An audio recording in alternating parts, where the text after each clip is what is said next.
இன்றைய திருப்பலி வாசகங்கள். தவக்காலம் 2ஆம் வாரம், சனிக்கிழமை. முதல் வாசகம். நம் பாவங்கள் அனைத்தையும் ஆழ்கடலில் எரிந்து விடுவார். இறைவாக்கினர் மீகா நூலிலிருந்து வாசகம். அதிகாரம் 7, இறை வார்த்தைகள் 14 முதல் 15 மற்றும் 18 முதல் 20 முடிய. ஆண்டவரே, உமது உரிமை சொத்தாயிருக்கும் மந்தையாகிய உம்முடைய மக்களை உமது கோலினால் மேய்த்தருளும். அவர்கள் கர்மேலின் நடுவே காட்டில் தனித்து வாழ்கின்றார்களே. முற்காலத்தில் நடந்தது போல அவர்கள் பாசானிலும் கிளையாதிலும் மேயட்டும்.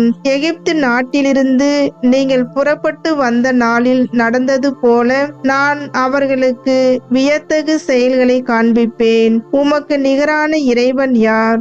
எஞ்சியிருப்போரின் குற்றத்தை பொறுத்து நீர் உமது உரிமை சொத்தில் எஞ்சியிருப்போரின் தீச்செயலை மன்னிக்கின்றீர். உமக்கு நிகரானவர் யார்? அவர் தம் சினத்தில் என்றென்றும் நிலைத்திரார். ஏனெனில் அவர் பேரன்பு கூர்வதில் விருப்பமுடையவர். அவர் நம்மீது இரக்கம் காட்டுவார். நம் தீச்செயல்களை மிதித்து போடுவார். நம் பாவங்கள் அனைத்தையும் ஆழ்கடலில் எரிந்து விடுவார். பண்டைய நாளில் எங்கள் மூதாதையருக்கு நீர் ஆணையிட்டு கூறியது போல யாக்கோப்புக்கு வாக்கு பிறழாமையையும் ஆபிரகாமுக்கு பேரன்பையும் காட்டருள்வீர். ஆண்டவரின் அருள்வாக்கு. இறைவனுக்கு நன்றி. பதிலுரை பாடல். திருப்பாடல் 103. வசனங்கள் 1, 2, 3, 4, 9, 10, 11 மற்றும் 12. பல்லவி. ஆண்டவர் இரக்கமும் அருளும் கொண்டவர். என் உயிரே ஆண்டவரை போற்றிடு. என் முழு உளமே அவரது திருப்பெயரை ஏத்திடு. என் உயிரே ஆண்டவரை போற்றிடு. அவருடைய கனிவான செயல்கள் அனைத்தையும் மறவாதே. பல்லவி. ஆண்டவர் இரக்கமும் அருளும் கொண்டவர். அவர் உன் குற்றங்களை எல்லாம் மன்னிக்கின்றார். உன் நோய்களை எல்லாம் குணமாக்குகின்றார். அவர் உன் உயிரை படுகுழியினின்று மீட்கின்றார். அவர் உனக்கு பேரன்பையும் இரக்கத்தையும் மணிமுடியாக சூட்டுகின்றார். பல்லவி.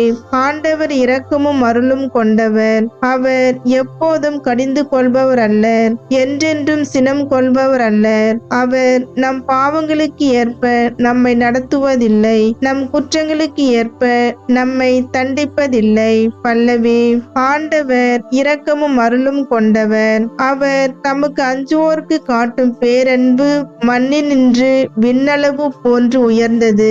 மேற்கே நின்று கிழக்கு எத்துணை தொலைவில் உள்ளதோ அத்துணை தொலைவிற்கு நம் குற்றங்களை நம்மிடமிருந்து அவர் அகற்றுகின்றார். பல்லவி. ஆண்டவர் இரக்கமும் அருளும் கொண்டவர். நற்செய்திக்கு முன் வசனம். ஆயன் தன் மந்தையை காப்பது போல ஆண்டவர் நம்மை காக்கின்றார். நான் புறப்பட்டு என் தந்தையிடம் போய், அப்பா, கடவுளுக்கும் உமக்கும் எதிராக நான் பாவம் செய்தேன் என்று அவரிடம் சொல்வேன். ஆயன் தன் மந்தையை காப்பது போல ஆண்டவர் நம்மை காக்கின்றார். நற்செய்தி வாசகம். உன் தம்பி இவன் இறந்து போயிருந்தான், மீண்டும் உயிர் பெற்றுள்ளான். லூக்கா எழுதிய தூய நற்செய்தியிலிருந்து வாசகம். அதிகாரம் 15, இறை வார்த்தைகள் 1 முதல் 3 மற்றும் 11 முதல் 32 முடிய. அக்காலத்தில் வரி தண்டுவோர் பாவிகள் யாவரும் இயேசு சொல்வதை கேட்க அவரிடம் நெருங்கி வந்தனர். பரிசேயரும் மறைநூல் அறிஞரும், இவர் பாவிகளை வரவேற்று அவர்களோடு உணவருந்துகிறாரே என்று முணுமுணுத்தனர். அப்போது அவர் அவர்களுக்கு இந்த உவமையை சொன்னார். ஒருவருக்கு 2 புதல்வர்கள் இருந்தார்கள். அவர்களுள் இளையவர் தந்தையை நோக்கி, அப்பா, சொத்தில் எனக்கு உரிய பங்கை தாரும் என்றார். அவர் சொத்தை அவர்களுக்கு பகிர்ந்து அளித்தார். சில நாள்களுக்குள் இளைய மகன் எல்லாவற்றையும் திரட்டி கொண்டு தொலைநாட்டிற்கு நெடும் பயணம் மேற்கொண்டார். அங்கு தாறுமாறாக வாழ்ந்து தம் சொத்தையும் பாழாக்கினார். அனைத்தையும் அவர் செலவழித்தார். பின்பு அந்த நாடு முழுவதும் கொடிய பஞ்சம் ஏற்பட்டது. அப்பொழுது அவர் வறுமையில் வாடினார். எனவே அந்நாட்டு குடிமக்களுள் ஒருவரிடம் அண்டி பிழைக்கச் சென்றார். அவர் அவரை பன்றி மேய்க்க தம் வயல்களுக்கு அனுப்பினார். அவர் பன்றிகள் தின்னும் நிற்றுகளால் தம் வயிற்றை நிரப்ப விரும்பினார். ஆனால் அதை கூட அவருக்கு கொடுப்பார் இல்லை. அவர் அறிவு தெளிந்தவராய், என் தந்தையின் கூலியாள்களுக்கு தேவைக்கு மிகுதியான உணவு இருக்க நான் இங்கு பசியால் சாகிறேனே. நான் புறப்பட்டு என் தந்தையிடம் போய், அப்பா, கடவுளுக்கும் உமக்கும் எதிராக நான் பாவம் செய்தேன். இனிமேல் நான் உம்முடைய மகன் எனப்பட தகுதியற்றவன். உம்முடைய கூலி ஆள்களுள் ஒருவனாக என்னை வைத்துக் கொள்ளும் என்பேன் என்று சொல்லிக் கொண்டார். உடனே அவர் புறப்பட்டு தம் தந்தையிடம் வந்தார். தொலையில் வந்து கொண்டிருந்த போதே அவர் தந்தை அவரை கண்டு பரிவு கொண்டு ஓடிப்போய் அவரை கட்டி தழுவி முத்தமிட்டார். மகனோ அவரிடம், அப்பா, கடவுளுக்கும் உமக்கும் எதிராக நான் பாவம் செய்தேன். இனிமேல் நான் உம்முடைய மகன் எனப்பட தகுதியற்றவன் என்றார். தந்தை தம் பணியாளரை நோக்கி, முதல் தரமான ஆடையை கொண்டு வந்து இவனுக்கு உடுத்துங்கள். இவனுடைய கைக்கு மோதிரமும் காலுக்கு மிதியடியும் அணிவியுங்கள். கொழுத்த கன்றை கொண்டு வந்து அடியுங்கள். நாம் மகிழ்ந்து விருந்து கொண்டாடுவோம்.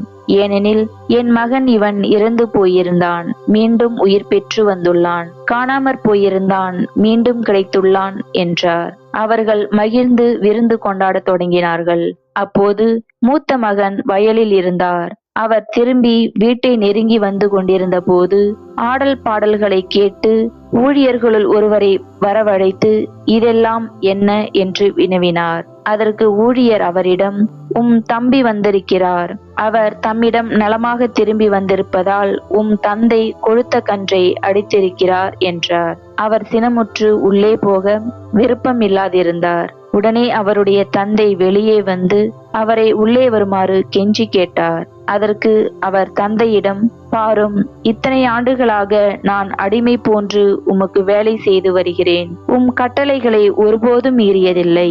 ஆயினும் என் நண்பரோடு நான் மகிழ்ந்து கொண்டாட ஓர் ஆட்டுக்குட்டியை கூட என்றுமே நீர் தந்ததில்லை. ஆனால் விலை மகளிரோடு சேர்ந்து உம் சொத்துக்களை எல்லாம் அழித்துவிட்ட இந்த உம் மகன் திரும்பி வந்தவுடனே இவனுக்காக கொழுத்த கன்றை அடித்திருக்கிறீரே என்றார். அதற்கு தந்தை, மகனே, நீ எப்போதும் என்னுடன் இருக்கிறாய். என்னுடையதெல்லாம் உன்னுடையதே. இப்போது நாம் மகிழ்ந்து கொண்டாடி இன்புற வேண்டும். ஏனெனில் உன் தம்பி இவன் இறந்து போயிருந்தான், மீண்டும் உயிர் பெற்றுள்ளான். காணாமற் போயிருந்தான், மீண்டும் கிடைத்துள்ளான் என்றார். ஆண்டவரின் அருள்வாக்கு. கிறிஸ்துவே, உமக்கே புகழ்.